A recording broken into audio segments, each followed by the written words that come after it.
అందరికీ నమస్కారం. నేను మీ చిలకమర్తి ప్రభాకర్ చక్రవర్తి శర్మ. మనకి ఏప్రిల్, మే, జూన్ మాసాల్లో శుక్రమూఢాలు, గురుమూఢాలు వల్ల ఈ సంవత్సరం ఉత్తరాయణంలో ఉన్నటువంటి ముఖ్యమైన సమయంలో ముహూర్తాలు లేవు. శ్రీ క్రోధి నామ సంవత్సరంలో చైత్ర, వైశాఖ, జ్యేష్ఠ మాసాలలో గృహారంభం, గృహప్రవేశం, వివాహాది శుభకార్యాలు చేసుకోవడానికి మూఢాల కారణం చేత శుభముహూర్తాలు లేవు. చాలామంది తెలిసి కానీ తెలియక కానీ మూఢాలు లెక్క చేయకుండా వారి యొక్క ధనం కోసం లేదా స్వార్థం కోసం ఎవరైనా ముహూర్తాలు ఇచ్చి మీరు ఆ సమయంలో కార్యక్రమం చేసుకున్నా దానివల్ల కొంత ఇబ్బందులు కలిగేటువంటి స్థితి ఉన్నది. అసలు గురుమూఢం, శుక్రమూఢం అంటే ఏంటో కూడా మనం తెలుసుకుందాం.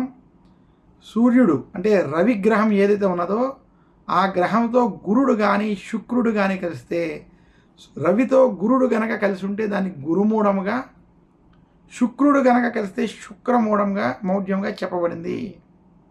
ప్రస్తుతం మనకి బృహస్పతి మేషరాశిలో ఏప్రిల్ వరకు ఉన్నాడు. వృషభ రాశిలోకి బృహస్పతి మే 1వ తారీఖు వృషభ రాశిలోకి బృహస్పతి సంచారం చేయడం జరుగుతుంది. అయితే ప్రస్తుత స్థితిలో రవి శుక్రులు కలిసి మీన రాశిలో ఉండడం, ఇది శుక్రమూఢంగా ఏప్రిల్లో మనం గమనించాలి. ఇదే ఏప్రిల్లో ఆ రవి మేషంలోకి మారినప్పుడు అది గురుమూఢంగా మారుతుంది. అలాగే మేలో బృహస్పతి వృషభంలోకి వెళ్ళాక అదే సూర్యుడు వృషభంలోకి ప్రవేశించినప్పుడు వృషభంలో కూడా ఆ రవి గురువుల కలిసి ఉండడం చేత అప్పుడు కూడా గురుమూఢం ఇంకా మనకి మే, జూన్ వరకు కూడా ఉండేటువంటి స్థితి ఈ సంవత్సరం శ్రీ క్రోధి నామ సంవత్సరంలో ఏర్పడుతుంది.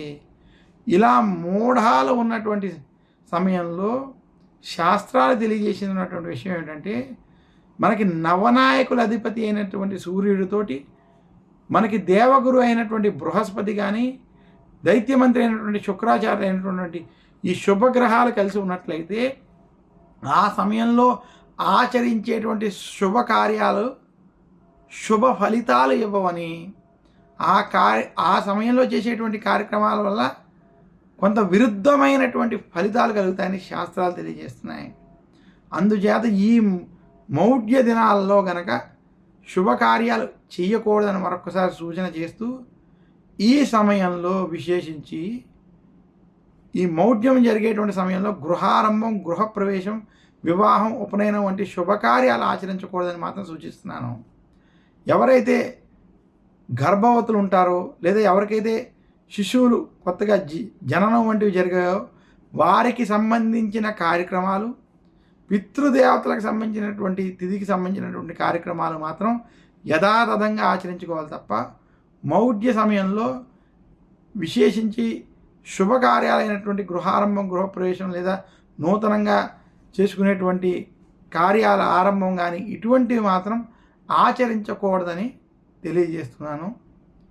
అందరికీ మరొకసారి నమస్కారం. నేను మీ చిలకమర్తి ప్రభాకర్ చక్రవర్తి శర్మ.